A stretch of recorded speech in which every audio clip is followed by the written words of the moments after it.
Al-Hafidh.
Ya, monggo kepada Bapak Ibu Jamaah Masjid Nasional Al-Akbar Surabaya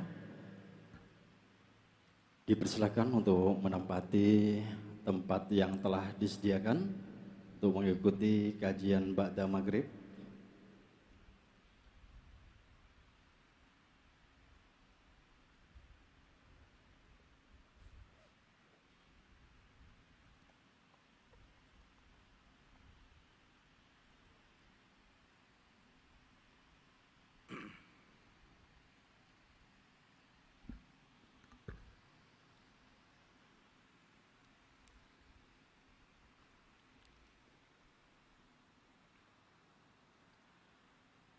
Assalamualaikum warahmatullahi wabarakatuh.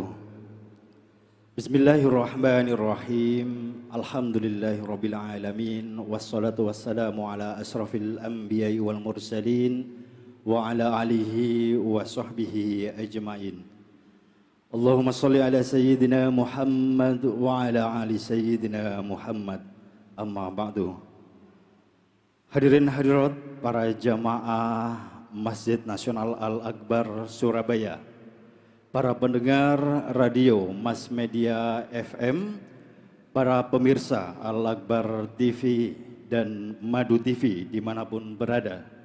Syukur Alhamdulillah pada malam hari ini marilah kita panjatkan puji syukur kehadirat Allah Subhanahu wa Ta'ala yang mana telah melimpahkan rahmat, taufik, hidayah serta inayahnya, sehingga atas rahmat dan nikmat yang telah diberikan kepada kita bersama, kita bisa berkumpul dan mengikuti kajian Ba'da Maghrib yang pada malam hari ini, Senin tanggal 25 September 2023. Kita bisa hadir di ruang utama Masjid Nasional Al-Akbar Surabaya guna mengikuti ngaji kitab Nasoihul Ibad yang pada malam hari ini sampai pada makalah yang ke-33 dengan tema 3 pengertian juhud yang langsung akan disampaikan oleh beliau yang terhormat Al-Mukarram Bapak Kiai Haji Ahmad Muzaki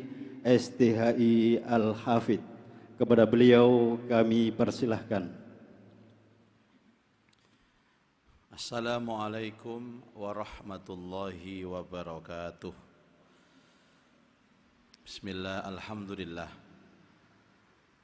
Wassalatu wassalamu ala rasulillah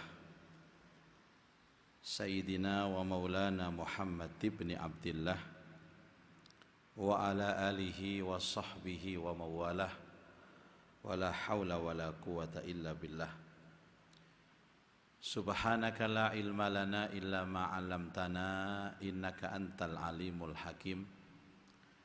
Rabbi shrah li sadri wa yassir li amri wahlul 'uqdatam min lisani yafqahu qawli bi rahmatika ya arhamar rahimin. Wa qala al musannif rahimahullahu taala wa nafa'ana bihi wa bi ulumihi fid dharain amin ya rabbal alamin. Ma'asyiral muslimin wal muslimat, Bapak Ibu jamaah Masjid Nasional Al-Akbar Surabaya, serta para pendengar dan penonton dimanapun berada rahimakumullah. Malam hari ini begitu banyak anugerah kenikmatan yang Allah limpahkan kepada kita. Kita bisa melaksanakan sholat berjamaah dan kita lanjutkan dengan mengaji dan mengkaji tentang bagaimana memaknai kehidupan ini dengan baik. Mudah-mudahan apa yang kita lakukan semua menjadi amal soleh yang diterima oleh Allah, dapat menghapus dosa-dosa kita dan membuka pintu barokah dan rahmat Allah dalam hidup kita. Al-Fatihah. A'udzubillahi minasyaitonirrajim. Bismillahirrahmanirrahim. Alhamdulillahi rabbil alamin. Ar-Rahmanirrahim. Maliki yaumiddin. Iyyaka na'budu wa iyyaka nasta'in. Ihdinas siratal mustaqim siratal ladzina an'amta 'alaihim ghairil maghdubi 'alaihim waladdallin. Amin. Bismillahirrahmanirrahim. Wal maqalatu tsalisatu wassalasun. Adapun maqalah yang ke-33, pelajaran yang ke-33. An Ibni Abbas radhiyallahu anhuma, dari seorang sahabat yang bernama Abdullah ibnu Abbas radhiyallahu anhuma. Abdullah bin Abbas ini sepupunya Nabi. Jadi Abbas ini paman Nabi, punya anak Abdullah. Jadi Abdullah ini termasuk pembawa hadis paling banyak karena memang dekat dengan Rasulullah. Usianya jauh di bawah Rasul, tapi pemahaman tentang agama cukup dalam. Agama ini kan tidak terkait dengan usia Bapak Ibu. Kadang masih muda wis faham tentang agama. Ada yang sudah sepuh tapi ya belum paham tentang agama. Dulu Abdullah bin Abbas ini pernah didoakan oleh Nabi sambil memegang kepalanya. Jadi bapak-bapak ini kalau mendoakan anak kecil itu boleh dipegang kepalanya. Beliau mendoakan Allahumma faqihhu fid din wa 'allimhu fit ta'wil. Ya Allah, pandaikan anak ini dengan agama dan pandaikan anak ini dengan tafsir. Dipegang kepalanya terus didoakan. Itu kalau anak kecil Pak, nek gerang ojo cekel tang ndase yo. Iso digibeng sampean. Annahu, sesungguhnya Abdullah ibnu Abbas qala, pernah berkata, Az-zuhdu salasah. Az-zuhdu salasah. Zuhud itu terdiri dari 3 huruf. Zuhud itu terdiri dari 3 huruf. Para jamaah pernah mendengar ya zuhud itu ya. Orangnya namanya zahid. Jadi orang yang berusaha untuk membersihkan dan mensucikan hatinya dari kepentingan dunia, itu zuhud namanya. Menurut Abdullah bin Abbas, zuhud ini 3 hurufnya. Saya ulang ya, az-zuhdu salasatu ahrufin. Zuhud itu 3 huruf. Pertama za, zai, wahaun dan ha, wadalun dan dal. Zuhud, zai, ha, dal. Jadi beliau mencoba untuk memaknai zuhud ini dilihat dari susunan huruf yang ada dalam kalimat zuhud itu sendiri. Fazai, maka adapun za, itu zadun lil ma'ad. Zad artinya bekal, lil ma'ad ay lil akhirah, bekal untuk akhirat. Apa bekal akhirat itu Bapak Ibu? Ya amal soleh. Semua amal soleh itu menjadi zadun lil ma'ad. Makanya menurut Abdullah ibnu Abbas, orang zuhud itu pertama kali senang beramal soleh. Kalau melihat kriteria begini, insya Allah Bapak Ibu ini sudah termasuk zuhud ya. Tapi kan ini belum selesai ini. Ini adalah kriteria pertama ini, insya Allah senang mencari bekal akhirat. Semuanya Pak, semua perintah Allah bekal akhirat.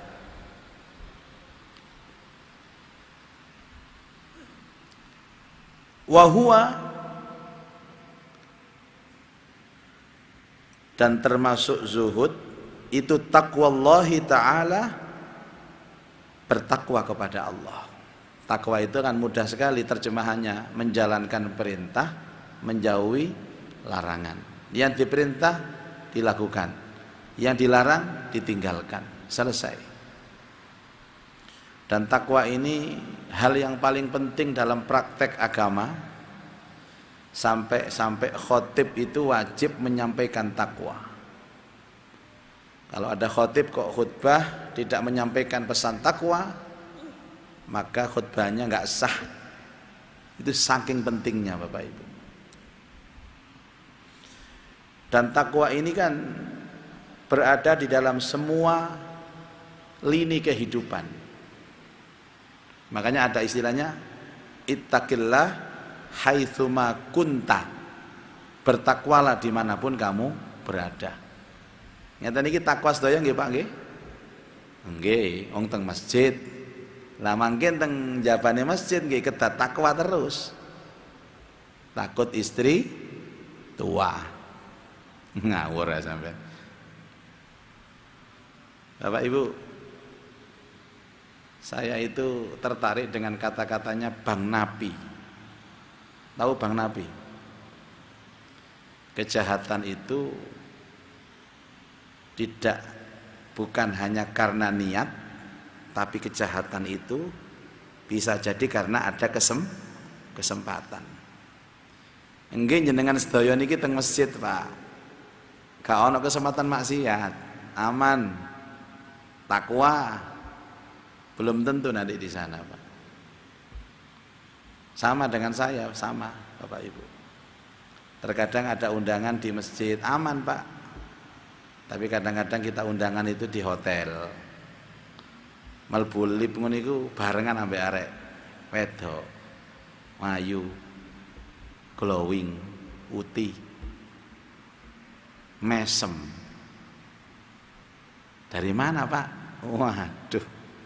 Nah di sini Bapak Ibu. Jadi taruhannya itu ada kesempatan. Nah sampai nang masjid apa nih sini maksiat Pak? Nggak ada di sini maksiat. Tapi di luar sana banyak maksiat.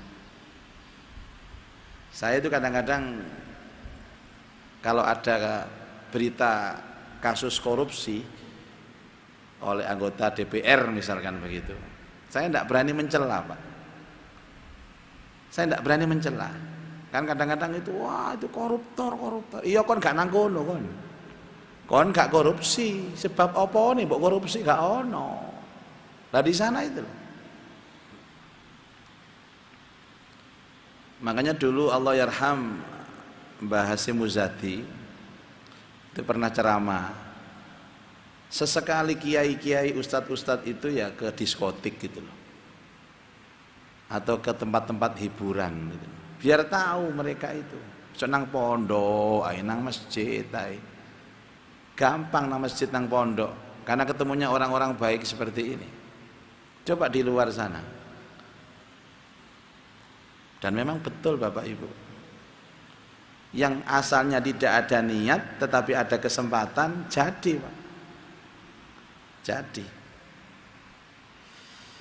Dulu ada cerita seorang kiai diundang ke hotel Bapak Ibu. Ya itu tadi cerita saya. Hotelnya lantai 20 apa 25. Turun itu pas barengan perempuan. Perempuan yang memang profesinya itu ya menjual itu loh Pak, ya dijual itu. Ya otomatis pakaiannya seksi, nggih. Kiainya langsung dimesemi sama perempuan ini. Bapak ini kelihatannya Pak Kiai ya? Iya saya Kiai. Dari mana? Oh ceramah di lantai 25. Kalau Mbak ini ya saya penghibur Pak Yai. Ya monggo kalau Pak Yai mau saya silahkan. Nanti ada diskon 50%. Ini kok sampean kok Kiai ini kenapa kira-kira Pak? Bojone nang omah ado hotel tarif ini kan dengan wanita yang secantik itu biasanya 1 juta didiskon 500.000 ya apa sampean Pak? Makanya takwa itu di situ letaknya. Takwa itu di situ. Kalau tidak ada kesempatan tidak bahas takwa Pak. Takwa itu taruhannya kalau ada kesempatan maksiat dia nggak maksiat, yaitu takwa namanya.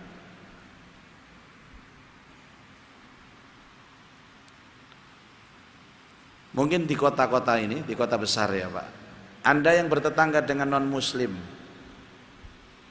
berbeda dengan kita yang ada di desa. Tetangganya Islam semua, satu aliran semua, satu madhab semua, enak. Tapi di kota ini tantangan lebih besar karena berhadapan dengan orang-orang yang berbeda keyakinan dengan kita. Makanya merawat agama di kota besar ini jauh lebih berat daripada di desa. Kan sedaya niku anu Pak Bu, semua dinilai dengan masyakohnya. Jadi kadar ketakwaan ini beda-beda Pak, beda-beda. Mereka yang tugasnya itu beresiko ya tentunya kalau bisa menjaga takwa lebih banyak pahalanya daripada mereka yang tugasnya nggak beresiko.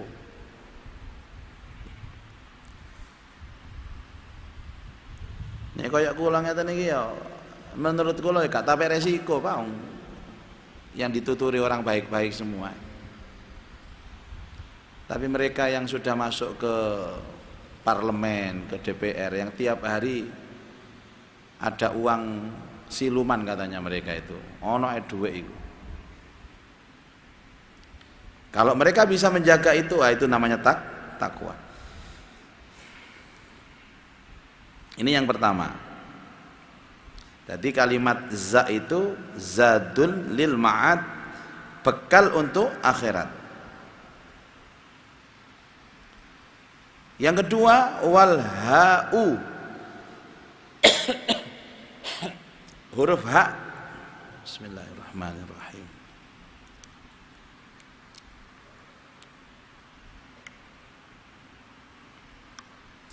Apa artinya? Hudan lid-din, petunjuk agama.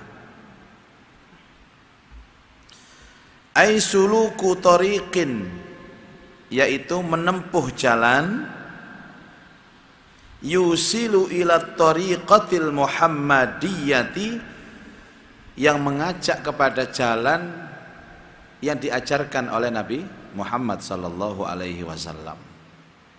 Berarti sunnah, mendapat hidayah terhadap agama. Begini Bapak Ibu, jadi orang ini urusan hidayah ini kan beda-beda Pak, macam-macam. Pertama dari kata-kata menyadari. Yang kedua melakukan. Yang ketiga menikmati. Ya, 3 ini Pak, menyadari, melakukan, dan menikmati. Misalkan ada orang dikasih hidayah Allah lewat sholat, jadi dia sadar sholat ini wajib. Jadi sadar sholat ini wajib itu adalah hidayah. Yang kedua, dia lakukan. Lo kata lo Pak, tiang niku roh nek sholat itu wajib tapi gak ngelakoni kata lo. Tapi dhek sik lumayan, ngomong lumayan gak sampai sing salat iki kok. Enggak, artinya apa, Pak? Sadar itu wajib, terus dilakukan. Setelah dia sholat, dia bisa menikmati sholatnya itu. Dia bisa menikmati sholatnya. Berarti dia sudah komplit mendapat hidayah. Dia menyadari, dia melakukan, dia menikmati. Ada orang yang menyadari dan melakukan, tapi belum bisa menikmati sholat itu, Pak. Wis pokoknya sholat ngono tok. Maka hidayahnya hanya sampai dia melakukan. Itu namanya hidayah kedin. Sama dengan ini loh, Pak, ilmu. Ilmu itu kan pertama panjenengan mau sadar, menyadari ilmu itu penting. Kemudian mengaji. Setelah ngaji, memahami. Setelah memahami, mengamalkan. Setelah mengamalkan, menikmati. Saya tidak tahu panjenengan ini di level hidayah mana. Yang jelas panjenengan sudah menyadari pentingnya ilmu di dalam agama. Yang kedua, mau mengaji, sudah dapat 2. Insya Allah yang ketiga ini memahami ya. Kemudian yang keempat ini mengamalkan, zuhud nanti ya. Nah yang kelima ini menikmati. Maka target dari agama ini yang menjadi sumber hidayah adalah bagaimana kita menikmati semua perintah yang kita amalkan. Sholat menikmati, napa malih Pak? Poso menikmati, sedekah menikmati. Ngapunten Pak Yai, nikah itu apa termasuk ibadah? Ya ibadah. Nah itu saya menikmati Pak Yai. No. Jadi saya menikmati nikah itu. Sebab kalau menikmati itu Bapak Ibu, yang ada rasa syukur. Padahal kalau kita melihat esensi dari ibadah itu ya syukur itu Pak. Ya Allah, kula niki mantun salat cek enake awak kula, cek enake ati kula. Matur nuwun ya Allah jenengan takdir kula saged salat. Bersyukur atas kenikmatan ibadah itu level tertinggi dari semua hidayah Pak. Enten sing syukur ngeten ya Allah matur suwun ya Allah kula saged salat tapi durung menikmati ya. Itu namanya hudan liddin, hidayah kepada agama. Nah, karena ini masalah menikmati Bapak Ibu, makanya masing-masing ini beda. Maaf ya Pak ya, maaf. Kula ngimami Pak. Tapi belum tentu saya lebih menikmati daripada makmumnya. Mungkin saja panjenengan lebih menikmati sholat daripada saya. Gak mergo imami Pak, mboten. Masing-masing itu contoh nggih. Apakah kenikmatan ibadah itu terkait dengan perintah ibadahnya? Mboten. Kalau ibadahnya sama Pak, sholat, tapi menikmati itu dikembalikan kepada masing-masing hatinya. Sik tak takon nang sampean, sampean jawab. Sampean tahu andok soto ah? Sing garai enake soto niku napa sih Pak? Ayo. Soto itu kan sama kayak sholat itu, perintah. Oh, sing garai niku kuwae. Sing garai niku napa? Ayami, soto ayam. Sing garai niku segone. Sing garai niku poyahe macam-macam. Bukan. Yang bikin nikmat soto itu karena yang makan ini Pak. Siji, wonge sehat. Loro, pas mangan soto gak ono sing nagih utang. Ayo sampeyan mangan soto saenak-enake soto, ono sing nagih utang. Lo. Ya Allah, iso seret mlebu nang tenggorokan iki Pak. Salat, nikmat Pak salat. Oke, nikmat. Rukuknya nikmat. Sujudnya bukan Pak, itu normatif banget itu. Kabeh wong iso rukuk. Tapi justru hati kita yang membuat nikmat ini Pak. Nah ini terkait dengan hidayah. Makanya kenikmatan sholat antara satu dengan yang lain itu berbeda. Sholatnya podo, mangan sotone podo, sak mangkok podo.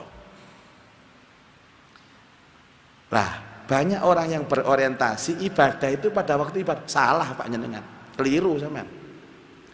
Ibadah itu yang kaitannya dengan hidayah itu dimensinya 3. 1 sebelum ibadah, ketika ibadah, dan sesudah ibadah. Jenengan sholat nggih. faktor yang menyebabkan kita nikmat itu sebelum sholat, ketika sholat, dan sesudah sholat. Ayo, niki wis mlebu ilmu ning ngeten. Panjenengan budal, ojo bahas ati dhisik, bahas fisik. Masuk masjid dalam kondisi badan yang bersih, mari adus, wangi, nggih pakaian resik, ikut jamaah. Beda Pak dengan orang yang belum mandi, kelambiku mulai isuk durung ganti, siji. Dari situ aja kelihatan faktornya. Belum lagi nanti dia sudah niat sholat betul Pak, ke masjid itu berangkat lebih awal. Lo panjenengan kok ngaten. Orang yang berangkat lebih awal itu akan merasakan kenikmatan sholat dibandingkan orang yang terlambat. Ayat ditenono. Itu pun berbeda. Itu namanya hudan lidin namanya. Masing-masing punya rasa hidayah yang berbeda. Lah orang-orang yang kepingin nikmat itu Pak, ya dipersiapkan betul. Saya sering kan mengampaikan, banyak orang yang bisa sholat tapi jarang yang siap sholat. Betul Pak. Wong kula mawon nek imami nggih secara fisik mawon nggih. Kalau datang ke sini lebih awal, prepare-nya lebih awal, mandi macam, pakai baju yang bersih, enak. Nah, ketika sholat dan sesudah sholat, sesudah ini juga pengaruh besar Bapak Ibu sekalian. Itu namanya hidayah. Jadi bukan pada saat sholatnya, tapi sebelum dan sesudah ini pengaruh. Itu yang kedua. Terus sekali lagi, kenapa ada kata-kata at-thariqah al-muhammadiyah, jalan yang diajarkan oleh Nabi Muhammad. Semuanya jalan yang diajarkan oleh Nabi Muhammad. Para jamaah, sebenarnya orang ini simpel banget loh Pak. Kalau kita ini kepingin hidayah itu di level teratas, sejauh mana kita mencontoh Nabi. Pun iku mawon. Ini tidak melihat orang loh ya, tidak melihat ini kiai, ini santri, mboten Pak. Sejauh mana panjenengan ikut Nabi, ya itulah kita akan mendapatkan kenikmatan. Kan ada sebagian kita ini yang senang menghidupkan sunnah itu 100% Pak. Wape dilakoni wis. Tahajudnya Nabi ditiru, duhanya Nabi ditiru, puasanya Nabi ditiru, dakwanya Nabi ditiru, sabarnya Nabi, semua ditiru. Tapi kan ada sebagian orang itu yang mengikuti sunnah kan beda-beda, enggak semuanya, separuh. Dia seneng duha, gak seneng tahajud. Ada yang seneng sholat, gak seneng puasa. Ada yang seneng sedekah, nggak seneng sholat, macam-macam. Nah, kita mengikuti sunnah Rasul itu Pak, yaitu kenikmatannya nanti. Sejauh mana kita mengikuti sunnah Rasulullah, sejauh itu pula Allah memberikan kenikmatan ibadah. Wis iku ae gampang. Lah nek sampean gak tau melok sunnah, dari mana nikmatnya itu Pak? Nggak bisa. Maaf Pak, nggak bisa. Apakah Pak Muzaki sudah saya baru belajar, koyok sampean ini pada belajar. Ya nek Senin nganti poso Pak, mesti tak niati poso. Engko nek beduk-beduk ana sing ngejak mangan ya mokel. Ya napa sunnah ya.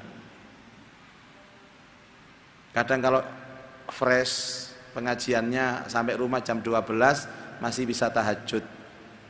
Paling enggak 4 rakaat. Tapi kalau sudah sampai rumah jam 2 sudah isinya istighfar toh. Ya Allah, maaf ya Allah, saya capek ya Allah. Ngene iku lak delotok sih asli ini. Allah dinegosiasi. Jadi bagaimana Pak saya bisa menikmati agama ini, hidayah sejauh mana panjenengan mengikuti jalan Nabi Muhammad sallallahu alaihi wasallam. Kadarnya berbeda. Saya punya kawan itu Pak, ya Allah, semua sunnah dia lakukan. Poso, tahajud, sholat jamaah di masjid 5 waktu. Tanya dia, nikmat dia ibadahnya. Ngalah-ngalahi kula. Wong kula mek separuh-separuh. Sing parah mana iku ana wong niru sunnah tapi sunnahe bab rabi. Bab nikah tok sunnah. Ini sunnah Rasul, nikah lagi. Enggak bisa begitu Bapak Ibu. Jadi jangan tanya bagaimana saya bisa menikmati hidayah agama ini. Jawabannya sejauh mana kita mengamalkan sunnah, disitulah kita menemukan kenikmatan. Pun ikut tok. Yang ketiga waddal, kalimat dal ay dawamu ala ta'ah. Dawam itu artinya terus menerus, langgeng, continue, istiqomah di dalam ketaatan. Rasulullah itu pernah menyindir orang ya Pak. Ini orang dulunya baik, sekarang nggak baik. Ya, itu namanya orang mantan orang baik. Jadi tuntutannya itu adalah tuntutan istiqomah, dawam di dalam ketaatan. Begini Bapak Ibu, terutama bapak-bapak, kalau bapak-bapak sudah memutuskan, ya Allah saya kepingin dawam dalam sholat jamaah setiap waktu di masjid contoh, sudah Pak, tancapkan di dalam hati, mantapkan, yakinkan. Jadi pas ono sing ngejak-ngejak niku pas azan, ojo diterima. Ngoten lho maksudnya niki, Pak. Menurut saya, Pak, nggih, untuk membuktikan kita ini cinta kepada Allah, cinta kepada Rasulullah, dan mengamalkan dawam atas ketaatan, sudahlah Pak, sholat 5 waktu di masjid, apapun yang terjadi, bahkan nyawa pun saya pertaruhkan, pokoknya saya 5 waktu di masjid. Ngeten sampean. Dan itu saya menteni Pak, sampai 1 tahun, 2 tahun, 3 tahun. Ya Allah, sampean menjadi orang yang paling bahagia hidup. Satu saja, durung kok posone, wis jamaah tok nak. Saya tanya, orang-orang yang dawam di dalam jamaah sholat di masjid, saya tanya bagaimana perasaan hatinya, bagaimana rumah tangganya, bagaimana bisnisnya, bagaimana komunikasinya dengan orang lain. Lihat Pak, pasti nikmat. Lah sing gare gak nikmat apa sing gare gak nikmat urip? Kadang jamaah, kadang gak teko, kadang teko, kadang gak teko. Lah iki sing mesem-mesem pengalaman kabeh. Wis mesisan ngomong oleh jatah mikrofon. Itu yang gak nikmat Bapak Ibu sekalian. Oke, sudah jamaah, sudah bertahun-tahun dijaga. Oke. Pak, nek jenengan dereng bukti akan kenikmatan itu jangan putus dulu. Wong belum sampai puncak sudah putus. Yang kedua puasa. Senin Kemis misalkan. Sudah, dawamkan itu Pak sampai bertahun-tahun. Sudah. Ini tidak ada tuntutan. Kalau kita sudah bisa mengamalkan sesuatu, dawamkan, kontinukan, istiqomahkan, jangan putus. Yakin menemukan kenikmatan. Itu namanya zuhud. Jadi zuhud itu artinya memperbanyak bekal untuk akhirat dengan takwa kepada Allah. Kemudian hidayah tentang agama tadi. Dan yang ketiga adalah bagaimana kita ini bisa dawam, continue di dalam setiap amal. Bapak Ibu, saya ulang kembali, yang disebut istiqomah itu harian, bukan mingguan, bukan bulanan, apalagi tahunan. Saya istiqomah Ustadz, apa? Sholat Idul Fitri. Maaf Pak, kalau panjenengan ngaji Senin seperti ini belum masuk kategori istiqomah, karena jaraknya seminggu sekali. Istiqomah itu jamaah. Istiqomah itu baca Quran setiap hari. Istiqomah itu tahajud setiap hari. Istiqomah itu duha setiap hari. Setiap hari itu namanya dawam. Dan itu berlaku yang sunnah. Maaf Pak, saya ngomong, kalau banyak orang bisa sholat sholat bisa, tapi jarang orang yang mau bisa sholat di masjid ini. Jarang. Makanya istiqomah itu bukan sholatnya. Pun ngomong ngeten sampean, alhamdulillah niku Ustaz, kula niki alhamdulillah sampun istiqomah sholat subuh. Sudah 10 tahun istiqomah. Wong wajib kok istiqomah. Teruskan, alhamdulillah saya bisa istiqomah sholat subuh di masjid. Masjidnya ini istiqomahnya. Sholat subuh ini mboten kewajiban kok istiqomah. Bapak Ibu, ini zuhud dalam terminologi tentang menjalankan perintah Allah. Nanti ada zuhud terhadap dunia. Ini zuhud dalam konteks ibadah dulu. Jadi nanti begini Pak, ada zuhud itu ibadah, ada zuhud itu meninggalkan dunia. Insya Allah kita lanjutkan dalam kesempatan akan datang tentang zuhud di dalam konteks meninggalkan dunia. Tadi barusan kita berbicara zuhud di dalam konteks ibadah. Bapak Ibu, jangan meremehkan sunnah. Alah sunnah ya Pak, gak apa-apa Pak, gak ngelakoni lo gak dosa. Balik-balik ngono, aku krungu kok omongan-omongan koyok ngono ikut. Ternyata krungu sing ngomong kula dhewe. Jangan Bapak Ibu, jangan meremehkan sunnah. Kenapa? Kalau kita tidak mau menjalankan sunnah, tidak mungkin kita bisa menikmati agama ini Pak. Saklawase sama niki berarti pegel tok ngelakoni sholat, pegel ngelakoni poso. Ayo kita hidupkan dengan zuhud di dalam amal ibadah dan kita dawamkan ketaatan yang sudah kita bangun ini. Semoga Allah memberikan kekuatan dan bimbingan. Amin. Allahumma amin. Baik, ada waktu 10 menit Mas Didik ya, 8 menit, monggo silahkan. Siapa dulu? Oh, nanti nomor 2 ya Pak Yahya. Assalamualaikum warahmatullahi wabarakatuh. Assalamualaikum warahmatullahi wabarakatuh. Ustadz, mohon bisa dijelaskan kaitannya antara takdir sama doa jika dikaitkan dengan surah Ar-Ra'd ayat 39. Allah menghapuskan apa yang Dia kehendaki dan menetapkan apa yang Dia kehendaki, dan di sisinya terdapat umul kitab atau laul mahfuz. Terima kasih Ustadz. Assalamualaikum warahmatullahi wabarakatuh. Takdir itu artinya kadar. Kadar itu artinya ukuran. Jadi semua yang ditetapkan oleh Allah ini diukur Bapak Ibu. Dan pasti yang kalau ngukur Allah ya pasti baik. Kemudian ada doa.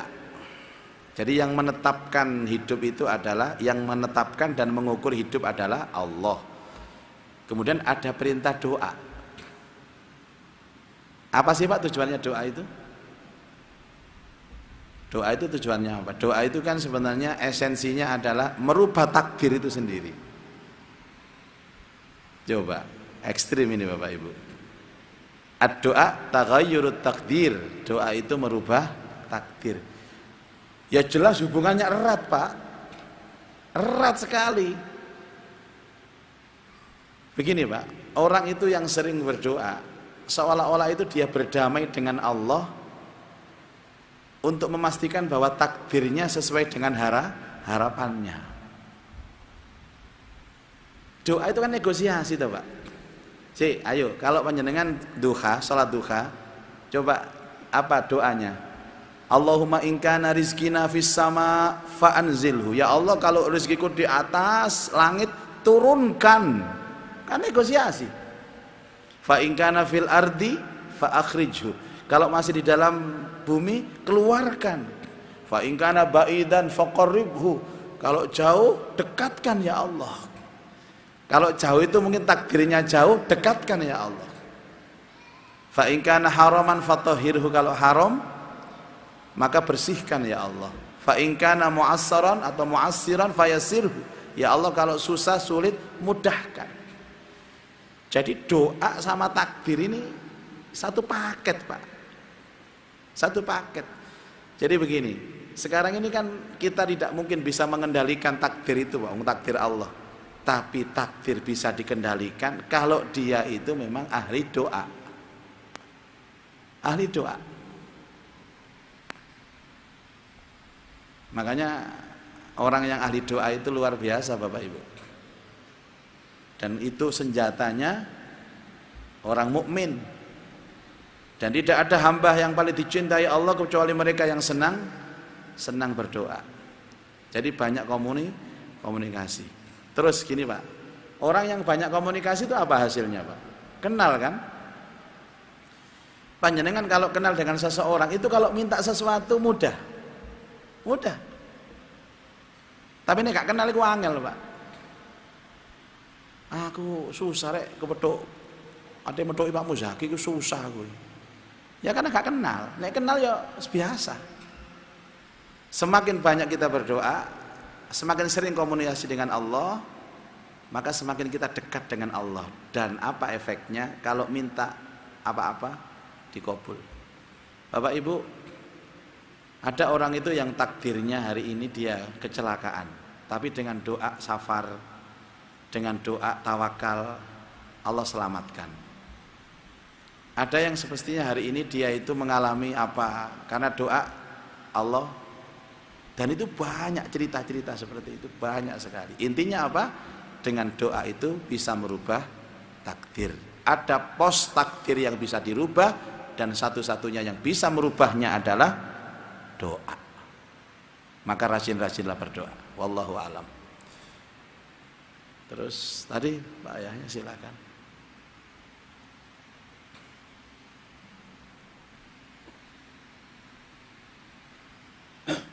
Assalamualaikum warahmatullahi wabarakatuh. Mohon maaf Ustaz. Waalaikumsalam warahmatullahi wabarakatuh. Biasanya zuhud ini tidak lepas dari qanaah dan warok ya. Nah ini mohon penjelasan warok dan qanaah. Mohon maaf penjelasannya. Ya. Jadi nanti ada penjelasan zuhud di dalam makalah berikutnya. Tapi karena sudah terlanjur ditanyakan Pak Yahya, akan saya singgung sedikit saja. Nanti itu za itu namanya az-zina. Zina itu perhiasan dunia. Walha tarkul hawa. Jadi begini Bapak Ibu. Orang zuhud itu kaitannya dengan warok. Warok itu juga sama. Bukan warok Ponorogo loh ya. Begini. Saya bisa misalkan membangun rumah yang megah dengan uang yang saya miliki, tapi tidak saya lakukan. Ya saya bangun rumah biasa-biasa saja, sisa dari uang saya itu saya sumbangkan ke masjid. Itu zuhud. Jadi zuhud itu menikmati apa yang dia miliki, tapi dia tahan, nggak dia loss Pak. Ya, zuhud. Saya bisa membeli mobil mewah Pak dengan harga 1 miliar, tapi tidak saya lakukan. Mungkin saya hanya beli yang harga 500 juta, yang sepantasnya dengan saya. Yang 500 saya tasarufkan ke masjid atau ke yayasan sosial. Itu zuhud. Dia mampu melakukan itu, tapi tidak dia lakukan. Tapi dia lebih banyak manfaat untuk orang lain. Itu zuhud. Dia setiap hari itu bisa Pak makan mewah, bisa dia, tapi tidak dia lakukan. Dia harus coba separuhnya untuk ditasarruf. Itu namanya zuhud. Dia mampu berbuat sesuatu untuk melampiaskan syahwatnya, tapi tidak dilakukan. Ya. Makanya kadang-kadang kita ini Pak, hidup terutama di kota besar ujiannya besar memang. Apalagi sekarang ulama-ulama yang sebenarnya harus memberikan contoh. Kalau sekarang mungkin lebih simpel kita pahami zuhud itu hidup sederhana. Mampu beli tidak dilakukan. Saya pernah pengajian di beberapa rumah mewah di Surabaya ini Bapak. Itu kepunyaan orang satu, ada yang di Graha Family, ada yang di Citraland, ada yang di Pakuwon, ada 7 rumah di Surabaya. Itu mengadakan pengajian, tapi tidak pernah yang punya rumah itu datang. Saya tanya, pernah ada pembantunya dari Madura itu? Pernah.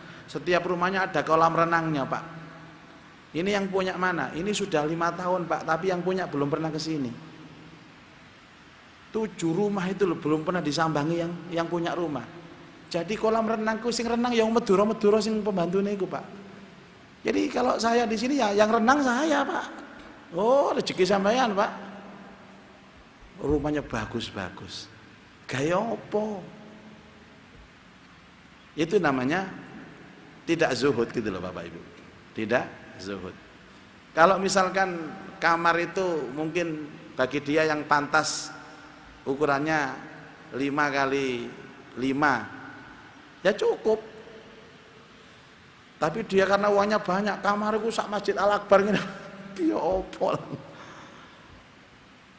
Nanti ada makalah berikutnya yang spesifik menjelaskan tentang bagaimana praktek zuhud dan warok dalam konteks tentang dunia. Tadi kan tentang ibadah, nanti tentang dunia. Nanti insya Allah kita lanjutkan dalam kesempatan akan datang. Wallahu a'lam. Semoga hari ini Allah Ta'ala melimpahkan ilmu yang manfaat. Allah manfa'na bima 'allamtana wa 'alimna ma yanfa'una wa zidna ilman nafi'a. Rabbana atina fid dunya hasanah wa fil akhirati hasanah wa qina adzabannar. Wa sallallahu ala sayyidina Muhammad wa alihi wa sahbihi ajma'in walhamdulillahi rabbil alamin. Subhanakallahumma wa bihamdika asyhadu an la ilaha illa anta astaghfiruka wa atubu ilaik. Assalamualaikum warahmatullahi wabarakatuh.